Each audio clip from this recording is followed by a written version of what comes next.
हो रही है क्या? अच्छा, ठीक है ठीक। उनका रह गया, मतलब सुलेखा जी का आधा रह गया।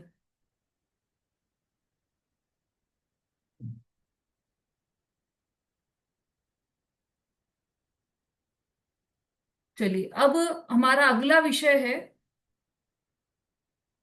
विषय तो पूरे हो गए हैं, लेकिन काल द्रव्य पर अभी तक कोई वक्तव्य आया नहीं है। जो भी बोलना चाहे जल्दी से हैंड रेज कर दीजिए। संगीता जी गाजियाबाद में अपना नाम लिखवाया था, तो वो शायद अनुपस्थित हैं। और कोई काल द्रव्य पर बोलना चाहे?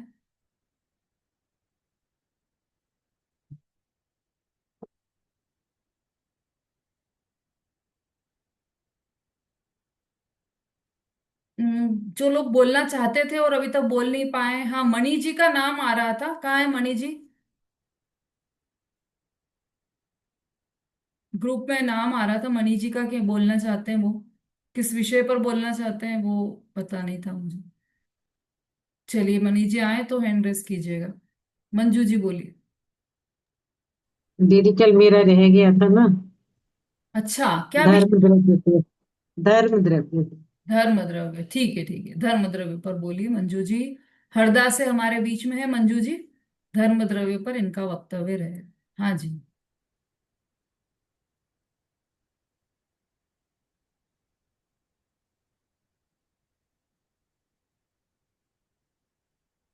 सभी बहनों को जय जिनेन्द्र। तत्वा सूत्र ग्रंथ उमा स्वामी द्वारा रचित है और जिसका अध्ययन दीदी द्वारा हम लोग कर रहे हैं। आज 5वें अध्याय की गोष्ठी के लिए हम सभी यहाँ उपस्थित हैं। हमारी गोष्ठी का तीसरा दिन है और आज गोष्ठी में मेरा विषय धर्म द्रव्य है। अजीब काया धर्मा धर्माकाश पुद्गला। अजीब यानी जिसमें चेतना न हो, और काय यानी बहुप्रदेशी। धर्म अधर्म आकाश और कुदरत ये चार द्रव्य अजीब हैं और बहुप्रदेशी हैं। ये सभी द्रव्य हैं। नित्यावस्थितान्य रूपाणी। द्रव्य नित्य हैं, अवस्थित हैं और अरूपी हैं। नित्य जो कभी नष्ट ना हो उसे नित्य कहते हैं। अवस्थित जो अपनी संख्या का उल्लंघन न करे उसे अवस्थित कहते हैं।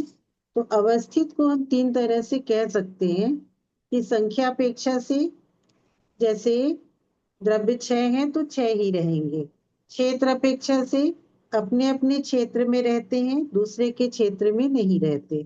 स्वभाव की अपेक्षा से जिस द्रव्य का जो स्वभाव है वही रहेगा। जैसे जीव का स्वभाव ज्ञान दर्शन है तो वही रहेगा। अरूपी जिसमें स्पर्श रस गंध और वर्ण ना पाया जाए उसे अरूपी कहते हैं। आकाशादेक द्रव्याणि। धर्म अधर्म और आकाश द्रव्य एक एक हैं। निष्क्रियाणि च। धर्म द्रव्य निष्क्रिय है, अर्थात गमनागमन रहित है। यह गति रहित है, परिणमन रहित नहीं है। असंख्यया प्रदेशा धर्माधर्मैक जीवाना। धर्म द्रव्य असंख्यात प्रदेशी है। लोकाकाश असंख्यात प्रदेशी है, तो धर्म द्रव्य भी असंख्यात प्रदेशी ही है। एक एक प्रदेश में वो धर्म द्रव्य व्याप्त है। लोकाकाशे अवगाह। धर्मादि छह द्रव्य, छह द्रव्यों का अवगाहन लोकाकाश में है।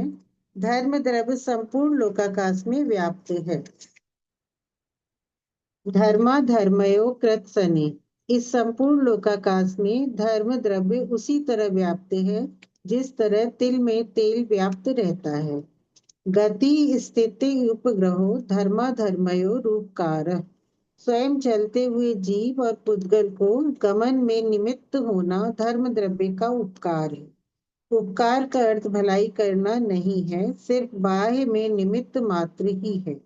जैसे मछली को चलने में पानी निमित्त होता है, वैसे ही जीव और पुद्गल को चलने में धर्म द्रव्य उदासीन निमित्त है। जय जिनेन्द्र दीदी।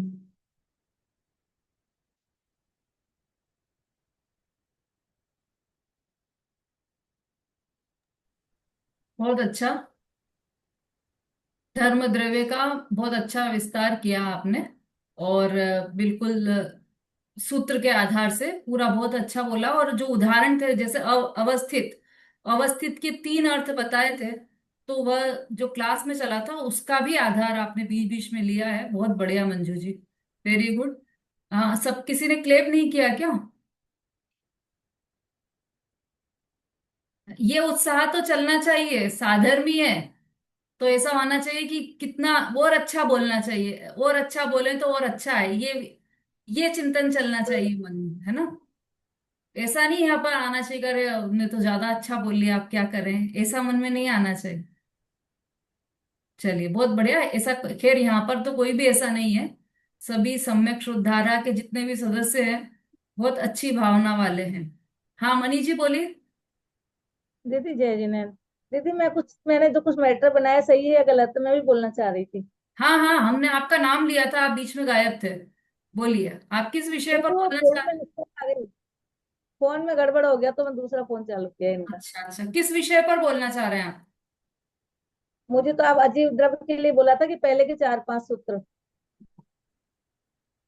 अजीब कया धर्मा, वो धर्माकाश अजीव, पहली उद्गला। बात, अजीव नाम का कोई द्रव्य नहीं होता, है ना? द्रव्य के अजीब नाम क्या है? तत्व, कितने द्रव्य हैं, कौन से द्रव्य हैं? ये धर्म अधर्म आकाश और काल। तत्वात्मणि प्रदीप में भी दीदी लिख रखा है अजीब द्रव्य का वर्णन। अजीव तत्व का वर्णन है ना? देखो, तत्वार्थ मणि प्रदीप भी है मेरे सामने। तत्व, हाँ है दीदी। तत्वार्थ, तत्वार्थ की चर्चा, अजीव तत्व उसमें आया है, 7 तत्वों में अजीव तत्व आया है, और अजीव नाम का दीदी कोई पेज भी नंबर, द्रव्य नहीं है। दीदी पेज नंबर निकालिए 206, वही टू निकाल के हंड्रेड दिखाया सिक्स मैंने, उसमें देखो, आप ध्यान से पढ़ो ऊपर क्या लिखा है। उसमें लिख रखा है अजीब द्रव्य है दीदी, देखिए। अजीव तत्वार्थ, ध्यान से पढ़ो आप, अजीव तत्वार्थ। तत्वार्थ मणि प्रदीप, तत्वार्थ मणि प्रदीप में अजीब द्रव्य लिखा तत्वार्थ हुआ है। मणि प्रदीप ही खोल रखी है हमने, उसमें अजीव तत्वार्थ लिखा है। और वैसे भी आप सोचो ना, 7 तत्व हैं, उसी में अजीव तत्व का नाम आता है, द्रव्यों में अजीव का नाम नहीं है। इसलिए हमने हेडिंग यही बनाया कि इसमें अजीब द्रव्य लिखा हुआ है दीदी, देखिए आप। किताब मेरे पास भी, और किसके पास है भाई?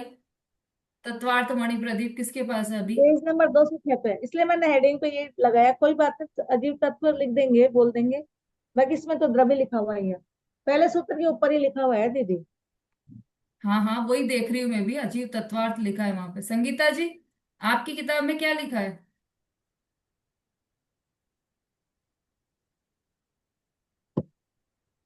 अच्छा, और किसी के भी इस पास नहीं है क्या तत्वार्थ मणि प्रदीप? दीदी जो द्रव्य 6 है, उसमें भी तो जो जीव द्रव्य है, और फिर 5 द्रव्य तो अजीब ही है ना, धर्म अधर्म आकाश और दीदी काल। वो जय दीदी, अजीब द्रव लिखा है दीदी हमारे में भी। अच्छा, कौन सी दीदी वाली? ऊपर अ- ये अजीब वाली? वही द्रव्य लिखा है। मणि, हाँ दीदी ऊपर यही है पुस्तक। मोटी हेडिंग है, बड़ी हेडिंग है, मोटी अजीब द्रव। पता नहीं क्यों ठीक मेरे है। इसमें तो कोई अजीव नहीं तत्वार्थ दीदी। लिखा है। चलिए, तो अजीव नाम का, पर अपन ऐसा सोचो, अजीव नाम का कोई भी द्रव्य नहीं है, तत्व 7 हैं, उसमें अजीव तत्व की चर्चा की है ना? पहली बात तो ये। और ये जो अजीव अगर लिखा भी है, तो ये सब द्रव्य अजीव है, ऐसा अजीव कोई एक द्रव्य नहीं है, ये सब द्रव्य हाँ अजीव तत्व के अंतर्गत आते हैं, ऐसा इसका समझना चाहिए। तो अब ये जो द्रव्य हैं, ये द्रव्य के लक्षण में हमने लिया था, ये वाले पूरे जो सूत्र है, फर्स्ट से लेकर फिफ्थ तक, फोर्थ तक, ये द्रव्य के लक्षण में लिए थे हमने। आप जो भी आपने विषय लिखा है उस पर बोलिए, और तब तक जो भी काल द्रव्य पर बोलना चाहें वह तब तक अपना विषय तैयार रखें। हाँ मनीष जी बोलिए। जय जिनेन्द्र दीदी, सभी बहनों को जय जिनेन्द्र। दीदी इसमें जो भी कुछ मैंने गलत लिखा हुआ आप मुझे बता भी देना, मैंने तो पहली बार बनाया है मैटर ये से। मेरा टॉपिक तत्वार्थ सूत्र के 5वें अध्याय के जो 5 सूत्र है जिनका विषय है अजीव तत्व। सूत्र है अजीव कया धर्मा धर्माकाश उद्गलः। दूसरा है द्रव्याणि। थर्ड है नित्यावस्थान्य रूपाणि। चौथा है रूपेण है पुद्गलः। धर्म द्रव्य, अधर्म द्रव्य और आकाश और पुद्गल ये अजीव द्रव्य हैं तथा बहुप्रदेशी हैं। धर्म द्रव्य, यहाँ पर धर्म कहने से आत्मा का धर्म नहीं, किंतु धर्म नाम का द्रव्य है। यह द्रव्य अखंड और सर्वलोक में व्याप्त है। स्वयं जीव और पुद्गल के गमन करने करते समय यह द्रव्य निमित्त रूप से पहचाना जाता है। यह धर्म द्रव्य स्वयं चलते हुए जीव और पुद्गलों को गमन करने में निमित्त होता है, जैसे चलती हुई मछली को पाने। ये द्रव्य कायवान भी है और बहुप्रदेशी भी है। इस प्रकार ये अजीव काय है, नित्य है, अवस्थित है और अरूपी है। इन छह द्रव्यों के अस्तित्व को स्वीकार किए बिना कोई भी व्यवहार नहीं चल सकता है। यह द्रव्य अरूपी और ज्ञान रहित है। क्षेत्र अंतर होने में निमित्त रूप जो द्रव्य है, उस द्रव्य को ही धर्म द्रव्य कहा जाता है। दूसरा सूत्र है द्रव्याणि। ये चारों ही पदार्थ द्रव्य हैं। जो त्रिकाल अपने गुण पर्याय को प्राप्त होता है उसे द्रव्य कहते हैं। अधर्म द्रव्य में बताया है कि अधर्म द्रव्य में अधर्म कहने से आत्मा का दोष नहीं है, किंतु यह एक अधर्म नाम का द्रव्य है। यह भी एक अखंड द्रव्य है जो संपूर्ण लोक में व्याप्त है। स्वयं ठहरते हुए जीव और पुद्गल को स्थिर होने में यह द्रव्य भी निमित्त रूप से जाना जाता है, जैसे पथिक को ठहरने में वृक्ष की छाया। अधर्म द्रव्य भी अरूपी और ज्ञान रहित है और अवस्थित है व नित्य है। जो अपनी संख्या का उल्लंघन न करे उसे अवस्थित कहते हैं। जिसमें स्पर्श रूप रस गंध वर्ण न पाया जाए उसे अरूपी कहते हैं। ये अधर्म द्रव्य बहुप्रदेशी है। जो त्रिकाल अपने गुण पर्याय को प्राप्त होता है उसे द्रव्य कहते हैं। सभी द्रव्य अपने गुण पर्याय को प्राप्त होते हैं। अधर्म द्रव्य तिल में तेल की तरह संपूर्ण लोक में व्याप्त है। आकाश द्रव्य का वर्णन है। आकाश द्रव्य के दो भेद हैं, लोकाकाश और अलोकाकाश। जिसमें जीवादि छह द्रव्य पाए जाते हैं उसे लोकाकाश कहते हैं, और जो खाली आकाश दिखाई देता है उसे अलोकाकाश कहते हैं। आकाश भी एक अखंड द्रव्य है, अरूपी है, नित्य है और अवस्थित है। इसमें रंग रस वगैरह नहीं है। जो भी जीवादि पांचों द्रव्यों को रहने के लिए स्थान देता है उसे लोकाकाश कहते हैं, और लोकाकाश के बाहर अनंत आकाश को अलोकाकाश कहते हैं। ये किसी के आधार से नहीं है, ये निराधार है। अब आगे पुद्गल द्रव्य, जिसमें रूप रस गंध वर्ण ये विशेष गुण होते हैं उसे पुद्गल द्रव्य कहते हैं। पुद्गल के दो भेद हैं, परमाणु और स्कंद। जिसका दूसरा विभाग नहीं हो सकता ऐसे सूक्ष्म पुद्गल को परमाणु कहते हैं। दो या दो से अधिक परमाणुओं के बंध को स्कंद कहते हैं। पुद्गल द्रव्य में क्रियावती शक्ति भी होती है। यह द्रव्य जीव द्रव्य से अनंत गुणे अधिक है और वे भी संपूर्ण लोक में भरे हुए हैं। इस जगत में अनंतानंत पुद्गल हैं जो इंद्रियों के द्वारा जाने जाते हैं। वे सब पुद्गलों के बने स्कंद है। काल द्रव्य भी अजीब है। बस इतना ही। जय जय।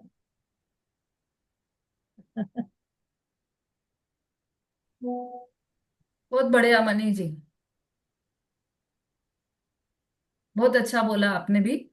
और इन सभी द्रव्य जो कि अजीव हैं उनके बारे में सभी के का अच्छा विश्लेषण किया है। आज एक बहुत ही विशेष दिवस है। क्या है आज के दिन, समता भाभी? मेघनाथ भगवान का आज भोज कल्याण है। हाँ, आज तो कौन सा त्योहार है आज? त्योहार कौन सा है आज?